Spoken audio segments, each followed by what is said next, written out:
Bisa ya, Bu. Bisa ya, Bu. Kita berapa mahasiswa? 71 ya, Bu. 71. Ini yang masih join 9 orang. Yang lainnya kemana?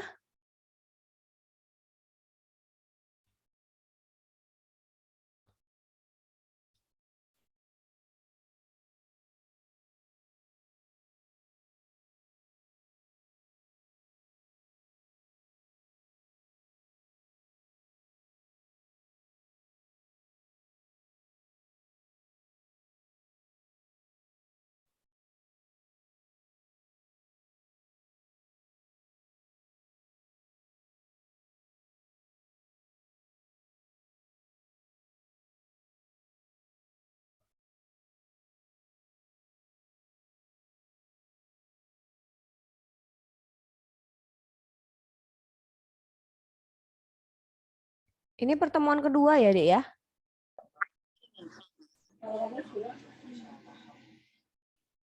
Ini pertemuan kita kedua.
Komting mana Komting?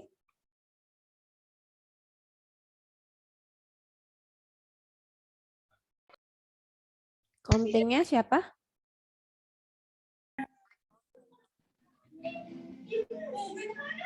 Izin menjawab ya, Bu. Repanda ya, Bu. Udah masuk dia, Revanda. Revanda ada?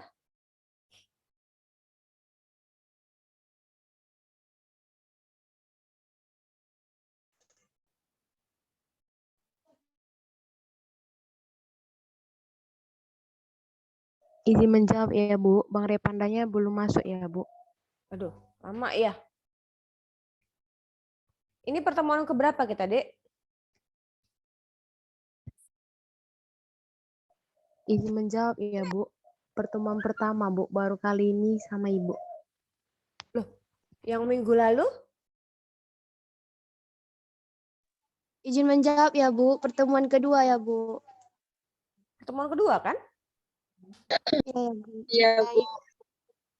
Iya, minggu lalu kan kita sudah pertemuan di kelas kan ya? Udah ya, Bu. Iya, Iya iya. ya, Bu. Iya. Makanya saya heran kalau dibilang pertemuan pertama. Oke.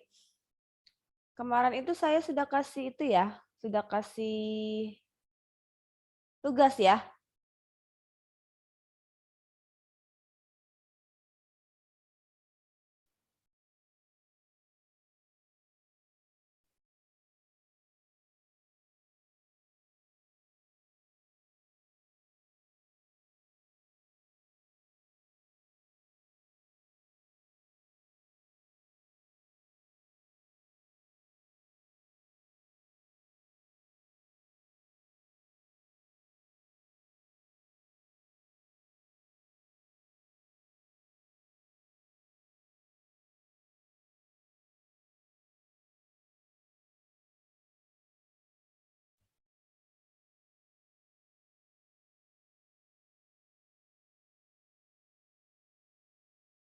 Kita mulai aja ya. Walaupun masih 42 yang bergabung. Baik, Bu. Oke. Bentar saya share screen dulu.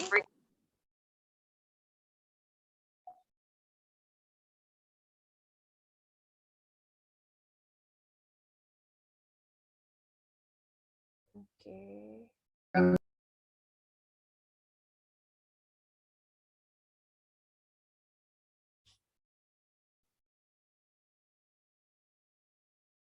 Ada share screen-nya?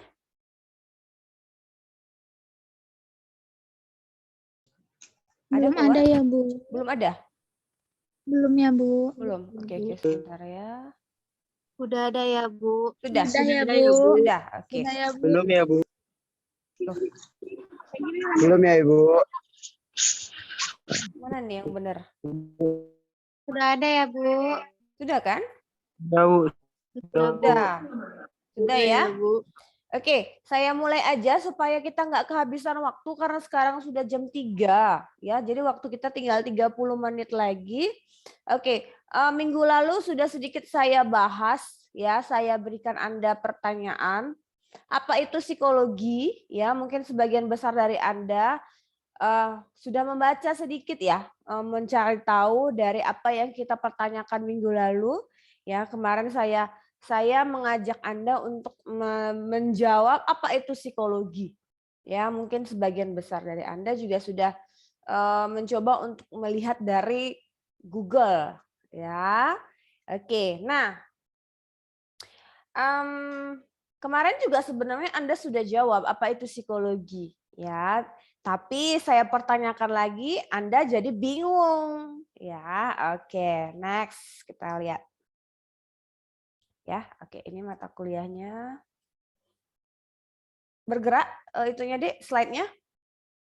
Bergerak, Bu. Bergerak. Bergerak ya, Bu. Oke. Oke. Sekedar untuk perkenalan saja ya. Kemarin itu kita hanya perkenalan untuk tentang dosennya. Hari ini kita akan perkenalan untuk mata kuliahnya. Ya, ini mungkin bisa nanti Anda baca. Ya, jadi nanti kita akan berkecimpung dalam ilmu psikologi. Ya, dalam ilmu psikologi itu nanti akan Anda banyak jumpai bahasa-bahasa psikologi yang sering sebenarnya Anda dengar dalam masyarakat, tapi sebenarnya banyak arti ataupun yang dimaknai itu berbeda dengan arti yang sebenarnya. Gitu. Ya, supaya nanti Anda tidak salah lagi dalam mempersepsi tentang apa itu karakter, apa itu kepribadian, apa itu sifat. Ya, jangan nanti salah lagi. Saya menilai orang itu, Bu, dari apa? Dari kepribadiannya. Ya, bagaimana kamu bisa menilai kepribadiannya? Gitu. Jangan langsung Anda simpulkan sesuatu kalau Anda sendiri belum paham dasarnya. Nah, hari ini kita akan bahas apa itu psikologi. Ya, kemarin itu sudah ada yang mengatakan bahwa psikologi itu ilmu jiwa, Bu. Yes, saya tidak menyalahkan kemarin Anda mengatakan bahwasanya psikologi itu adalah ilmu jiwa ya. Tapi kemudian saya tanya lagi, apa itu jiwa? Nah, di situ Anda mulai goyah pendiriannya, mulai salting ya. Nah, sebenarnya itu sudah betul ya, sangat benar bahwasanya psikologi itu adalah ilmu jiwa ya, karena dari kata dasarnya saja secara harafiah ya, munculnya kata psikologi itu juga berasal dari bahasa Yunani yang artinya memang ilmu jiwa. Psike itu sendiri artinya jiwa dalam bahasa Yunani, sedangkan logos itu adalah ilmu. Jadi kalau disatukan psike and logos atau psike logos atau menjadi psikologi, ya maka terbentuklah arti katanya itu adalah ilmu jiwa atau ilmu pengetahuan tentang jiwa. Ya, itu sebenarnya arti dari psikologi itu sendiri secara mendasar. Tapi kembali kita kemarin pertanyakan bahwasanya apakah kita bisa melihat sosok jiwa gitu ya. Kalau memang psikologi itu adalah ilmu tentang jiwa ya. Ya, kalau ilmu tentang jiwa berarti kita bisa harus melihat apa itu jiwa. Ya kan? Anda mempelajari anatomi, otomatis Anda harus tahu bagaimana bentuk-bentuk anatomi tubuh. Seperti itu ya, makanya Anda dipraktekkan, diperlihatkan bentuk-bentuk seperti bagaimana bentuk hati, bagaimana bentuk jantung dalam tubuh, bagaimana bentuk empedu dalam tubuh, bagaimana bentuk usus 12 jari. Ya kan, artinya kita harus bisa melihat apa yang kita pelajari. Nah, kembali ke psikologi. Kalau memang psikologi itu adalah ilmu yang mempelajari tentang jiwa, lalu bagaimana bentuk jiwa? Ya, bagaimana kita bisa melihat kejiwaan seseorang? Bagaimana kita bisa mengetahui kejiwaan seseorang? Nah, ini dia. Ya, ada beberapa yang saya ambil dari definisi oleh para tokoh, ya, para tokoh-tokoh psikologi. Ya, ini ada beberapa yang saya ambil, tidak semua, sebenarnya banyak sekali ahli-ahli yang memberikan definisi dari psikologi, tapi saya mau ambil yang beberapa saja yang menurut saya lebih sering saya gunakan dulu waktu kuliah, gitu ya. Nah, dari Morgan, ya, Clifford Morgan mengatakan psikologi itu adalah ilmu yang mempelajari tingkah laku manusia. Nah, di sini Anda tidak lagi dia mengatakan bahwasanya psikologi adalah ilmu jiwa. Ya, tapi Bapak Morgan ini sendiri langsung mengatakan bahwa psikologi itu adalah ilmu yang mempelajari tingkah laku manusia. Ya. Oke, kita lihat lagi definisi berikutnya. Apakah dia mengatakan tentang jiwa? Nah, J.B. Watson and Thorndike, ya, dia mengatakan psikologi adalah ilmu pengetahuan yang mempelajari tingkah laku manusia. Ya, ternyata dari dua definisi ini saja kita mau katakan bahwasanya psikologi itu adalah ilmu tentang perilaku. Ya, walaupun secara mendasar psikologi adalah ilmu jiwa, tetapi kembali, ya, kita tidak akan bisa melihat keadaan jiwa seseorang kalau kita tidak bisa mengamati, mengobservasi seperti apa bentuk-bentuk tingkah laku manusia. Sebagai contoh, ketika Anda mengatakan, Bu, kawanku kayaknya galau dialah, Bu. Kayaknya dia kayaknya ada sesuatu yang salah. Kayaknya dia lagi mencemaskan sesuatu. Ya. Oke, kamu sudah bisa menilai bahwasanya teman kamu sedang cemas itu dari apa? Ya, sudah pasti dari tingkah laku yang muncul. Ya kan? Kalau orang cemas biasanya perilaku yang muncul itu seperti apa contohnya? Dari mimik wajahnya ya Ibu. Mimik wajahnya misalnya seperti apa, Bang? Coba tunjukkan kepada saya bagaimana mimik wajah orang yang sedang cemas.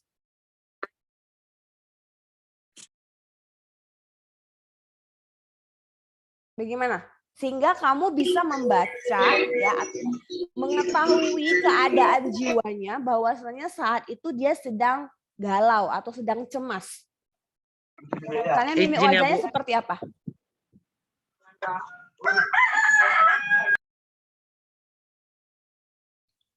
Takutnya ya Ibu. Ya.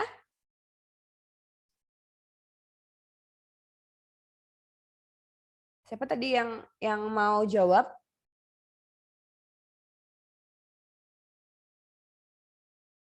Suheri.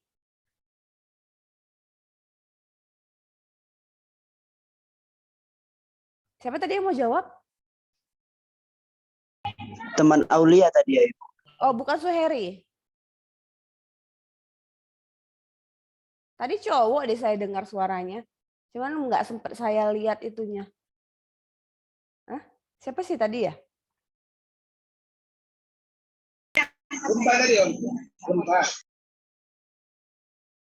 Oke. Bagaimana kamu mengamati wajah orang, ekspresi wajah orang yang sedang cemas? Kira-kira seperti apa? Kamu sendiri deh gitu. Coba merasakan sendiri ketika kamu sedang cemas, maka perilaku yang muncul saat itu adalah seperti apa? Apakah perilaku cemas yang muncul sama dengan perilaku saat kamu sedang happy, sedang senang? Sama tidak? Berbeda ya Ibu. Pastinya berbeda. Ya, pastinya berbeda. Ya. Nah, ekspresi-ekspresi yang muncul itu juga termasuk adalah tingkah laku yang kita amati untuk menilai situasi kejiwaan seseorang. Ya, termasuk di dalamnya ketika kamu bohong atau ketika ada seseorang untuk berusaha berbohong. Nah, ketika dia berbohong, maka perilakunya itu juga akan mendukung. Ya, makanya kita kadang-kadang bisa salut, bisa merasa bahwasanya dari mana sih polisi ini bisa tahu bahwasanya dari beberapa saksi ini, ya ternyata tersangkanya itu si C gitu. Ya, ternyata si pembunuh itu adalah C, padahal yang di awal di situ dia tuh nggak ada di tempat itu nggak ada gitu. Di lokasi kejadian pembunuhan itu si C itu nggak ada di situ. Tapi kenapa si polisi ini bisa menetapkan, bisa mengetahui bahwasannya si C adalah pelaku pembunuhan, padahal dia cuma diinterogasi sebagai saksi. Ya, polisi juga mempelajari psikologi kriminal, di mana di dalam psikologi itu polisi ini mengamati ekspresi-ekspresi yang dimunculkan, ya, perilaku-perilaku yang dimunculkan, ya, intonasi suara yang diberikan. Dari situlah mereka menilai seperti apa bentuk kejiwaan seseorang. Nah, sama seperti saya ketika misalnya saya sedang konseling, ya. Nah, kadang-kadang dan pada umumnya ya, orang yang datang kepada saya untuk melakukan konseling akan selalu bercerita untuk membenarkan dirinya. Ya, dan menyalahkan pihak lain bahwasanya orang lainlah yang menyebabkan dia menderita. Oke. Tapi saya tidak selalu membenarkan orang ataupun memihak orang yang datang kepada saya konseling. Kemudian saya juga terikut menyalahkan orang yang menurut dia ceritakan itu layak dipersalahkan. Misalnya seorang istri yang datang kepada saya menceritakan bagaimana perilaku buruk suaminya bla bla bla bla bla. Ya. Tapi pada akhirnya dialah yang saya salahkan sebagai istri. Ya, bagaimana saya bisa menyalahkan saya? Bagaimana saya tahu bahwa dialah yang bersalah dalam keributan rumah tangga? Karena apa yang dia ceritakan itu akan berkesinambungan dengan ekspresi wajah, perilaku-perilaku yang dia munculkan. Seperti itu ya. Jadi kenapa Thorndike, Watson, Morgan mengatakan bahwasanya psikologi itu adalah ilmu tentang perilaku. Karena bagaimanapun ceritanya, kalau kamu mau mengenal suatu kepribadian manusia, kalau kamu mau mengetahui tentang karakter seseorang, itu kamu amati dulu perilakunya.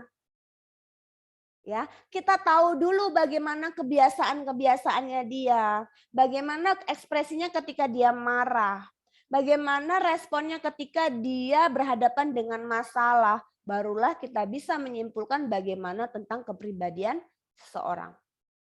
Bisa jelas? Ya. Jadi walaupun sebenarnya secara mendasar psikologi itu artinya adalah ilmu jiwa, ya, tapi sekali lagi saya katakan kepada Anda, kita tidak bisa melihat jiwa itu secara kasat mata. Yang bisa kita amati itu adalah tingkah laku. Dan tingkah laku itu adalah cerminan dari kondisi kejiwaan kita. Ya, jadi kejiwaan dengan tingkah laku itu sangat sinkron, sangat sejalan. Ya, tidak mungkin Anda lagi happy tapi muka Anda berengut aja, itu tidak akan mungkin. Lalu Anda katakan I'm fine, saya baik-baik saja, tapi yang Anda tunjukkan adalah ekspresi muka datar, muka lesu. Ya, tapi Bu, bisa nggak perilaku itu dimanipulasi? Bisa nggak? Supaya orang nggak bisa membaca keadaan jiwaku. Bisa nggak?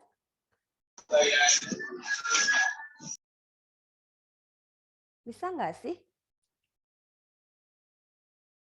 Bisa nggak saya manipulasi perilaku saya? Saya sebenarnya sedih, tapi saya nggak mau orang tahu bahwasanya saya sedih. Jadi saya tidak mau melakukan hal-hal yang membuat orang menilai saya sedih. Bisa nggak kayak gitu? Jadi Ibu Monik nggak bisa tahu saya ini lagi sedih. Bisa tidak? Bisa?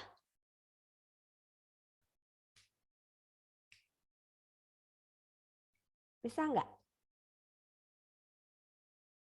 Ada yang mau menjawab?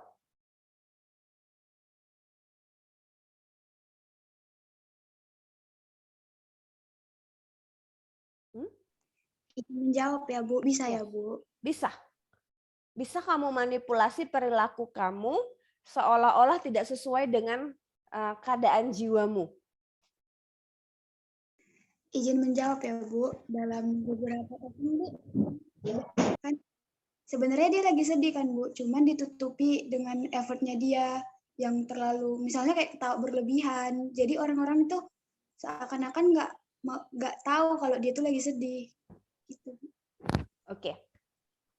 Nah, yang perlu saya luruskan di sini adalah, apakah kamu bisa memanipulasi perilaku supaya keadaan jiwamu, keadaan psikologismu tidak bisa diketahui orang? Bisa. Tapi tidak dalam waktu yang lama. Ya. Paling pun kamu bisa mempertahankannya itu 1-2 jam, saya yakin. Ya. Seandainya pun kamu sedang sedih, kemudian kamu berusaha untuk tersenyum, itu nggak akan lama. Karena apa? Untuk berperilaku, ya, untuk berperilaku tidak sesuai dengan keadaan jiwa itu capek loh. Ya, makanya ada orang bilang capek loh berpura-pura itu.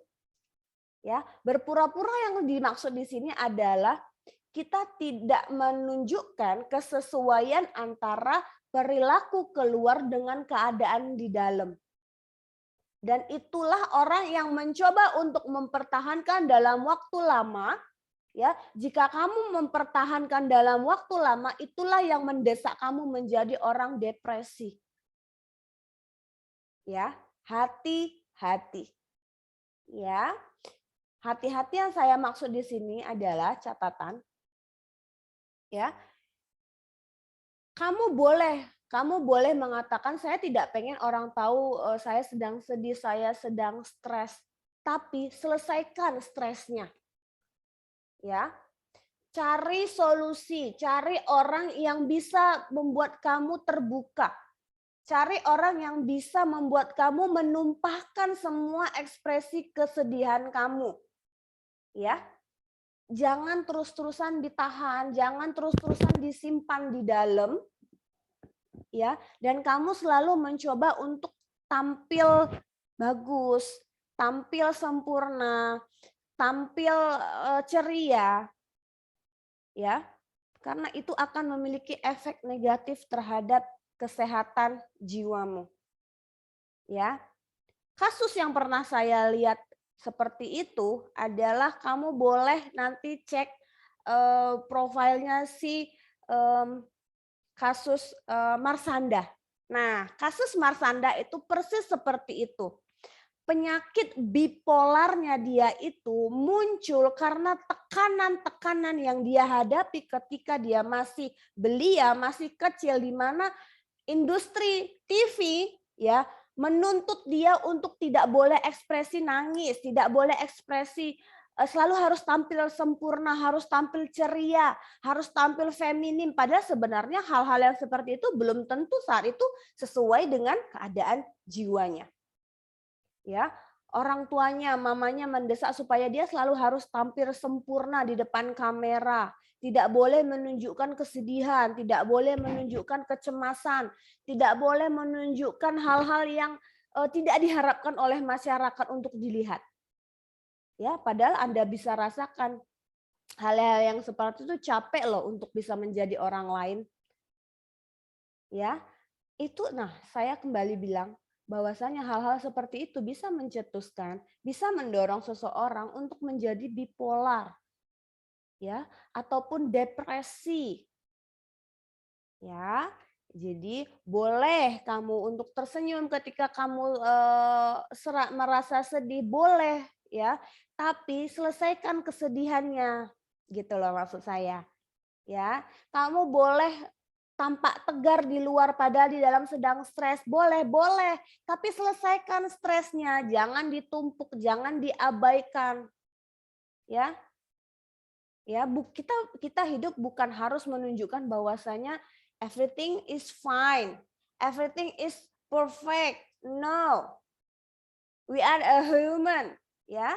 Nobody's perfect. Ngerti ya? Ya.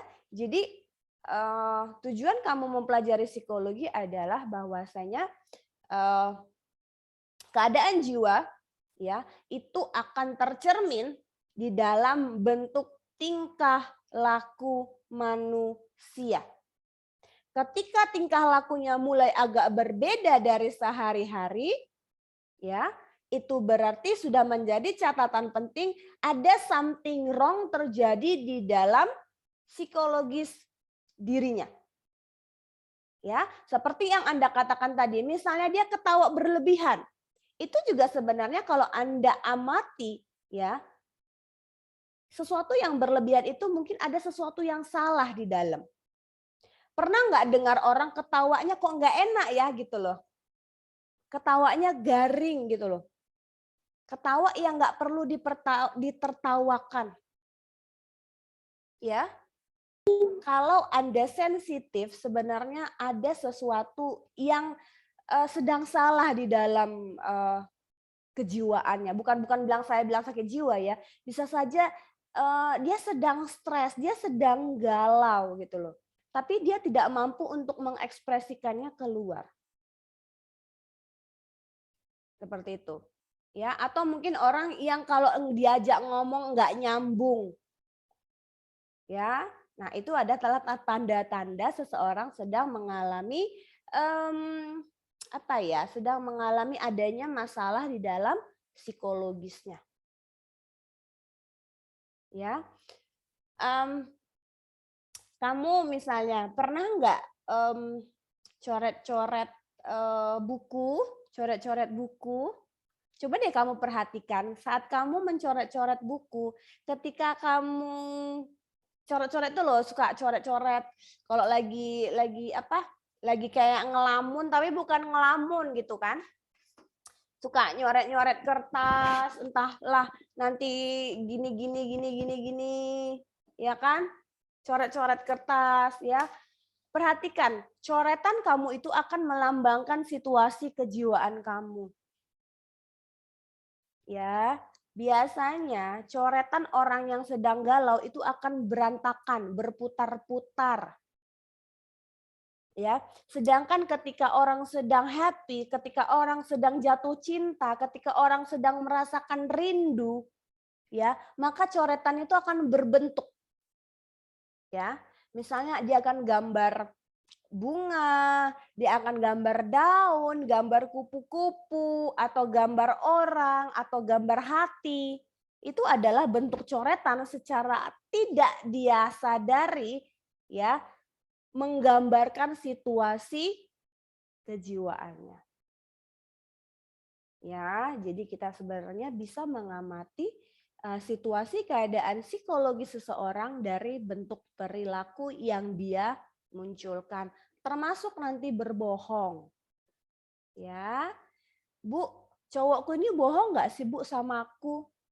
Perhatikan, Bu, dia sayang nggak sih Bu sama aku? Bu, dia tuh setia nggak sih sama aku? Perhatikan perilaku yang dia munculkan. Makanya kembali saya bilang, kalau pacaran bukan hanya sekedar untuk having fun, bukan hanya sekedar makan, jalan, nonton, ya, tapi perhatikanlah perilaku yang dia munculkan. Ya, misalnya ketika kalian ngobrol, dia kalau kamu lagi ngomong, dia ngeliatin kamu nggak sih atau dia ngeliatin handphone? Ya, ketika dia marah, dia berlaku kasar nggak sih? Ya. Atau ketika kamu berbuat salah, dia berusaha untuk mencari jalan keluar atau justru menyudutkan kamu. Tuh kan? Nah, misalnya gitu. Tuh kan? Kamu tuh sih. Pernah lihat kayak gitu? Tapi kalau seseorang yang menyayangimu, dia akan bilang, kok bisa? Ya, kok bisa gitu ya, Dek?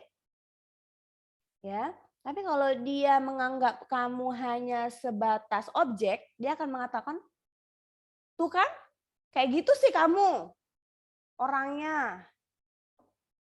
Ya, jadi respon-respon yang diberikan oleh pasangan kita itu juga wajib kamu perhatikan, ya, supaya kamu bisa menilai apakah dia punya pribadi yang bagus ya atau tidak? Gitu ya. Apakah setiap dia marah, dia akan membanting barang atau tidak? Apakah setiap dia mengalami stres, dia akan menumpahkan dengan kata kasar atau tidak? Ya, apakah ketika dia mengalami masalah di dalam pekerjaan atau dalam dunia sosial atau dalam keluarganya, dia mau cerita nggak sama kamu? Ya, apakah kamu waktu pacaran pernah nggak dipukul, dimaki, dicaci nggak? Ya, karena kalau saya boleh bilang, ya perilaku, ya perilaku kasar, perilaku yang mau mencaci pasangannya walaupun masih pacaran, ya mohon maaf ya, memang bukan 100%. Ya, tapi saya bisa yakinkan bahwa itu adalah bentuk kepribadian dia yang sebenarnya. Ya, kamu bisa bayangkan, hubungan pacaran saja dia berani untuk berbuat kasar. Bagaimana lagi nanti kalau sudah menikah? Ya, jadi kamu boleh perhatikan hal-hal yang dia tunjukkan, perilaku yang dia tunjukkan ketika kalian pacaran. Ya, makanya kalau pacaran itu ada rumusnya. Ya, kalau pacaran itu harus rumusnya 70%, 30%. Apa itu 70%? 70% itu harus pakai logika. Ya, 30%-nya baru pakai perasaan. Ya. Kenapa nggak boleh lebih banyak perasaannya? Namanya kan Bu menjalin cinta. Ya harus pakai perasaannya lebih banyak. Kalau kamu 70% pakai perasaan, ya, kamu akan jadi pribadi yang baper. Baperan, dikit-dikit nangis, dikit-dikit kecewa, dikit-dikit galau, dikit-dikit marah, telepon nggak diangkat curiga, WA nggak dibalas ngambek, nangis, bantal sasaran. Ya. Dan ketika kita terlalu besar perasaan terhadap seseorang, yakinlah kamu tidak akan bisa menilai secara objektif. Bahkan kesalahan yang fatal sekalipun dia tunjukkan, kamu akan menganggap itu adalah hal yang lumrah, hal yang biasa. Hati-hati, ini adalah cikal bakal KDRT. Ya, termasuk juga bagi kaum laki-laki ya Bang ya. Jadi kalau kamu punya pacar, kamu punya cewek yang dikit-dikit itu mukul, dikit-dikit berkata kasar, dikit-dikit itu mengekang, nggak boleh ke sana, nggak boleh ke sini, tiap jam harus ngabarin. Ya mohon maaf ya Bang, mending digitu-gitu cewek dihempaskan. Ya, masih banyak cewek-cewek yang lebih smart untuk diajak in relationship. Ya, jadi dalam pacaran itu jangan jadi hubungan yang toksin ya.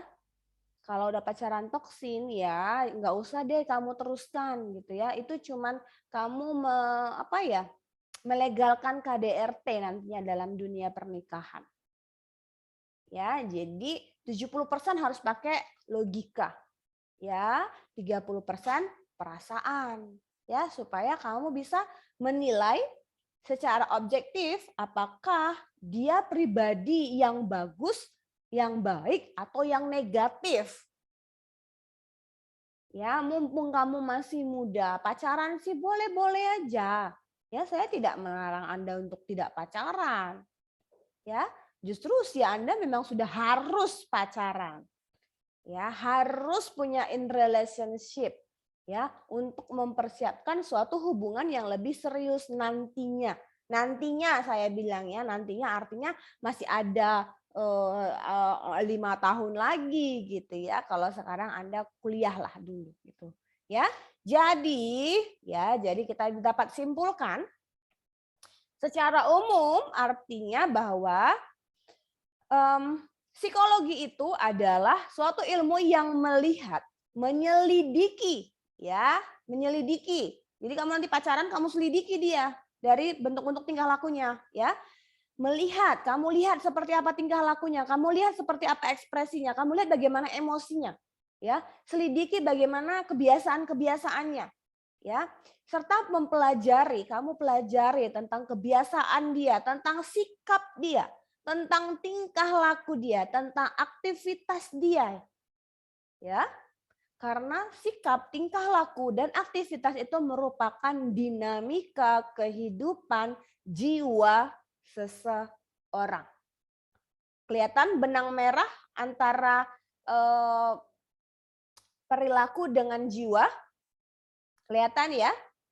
Ya, jadi perilaku itu adalah cerminan dinamika kehidupan jiwa kita. Ya, kalau jiwa sedang galau, otomatis tingkah laku juga akan berbeda. Kalau kita lagi happy, kalau kita lagi senang, kalau kita lagi jatuh cinta, maka perilaku yang kita tunjukkan juga akan berbeda. Ya, kalau seseorang sedang mencintai orang lain juga akan berbeda saat dia bersama kamu.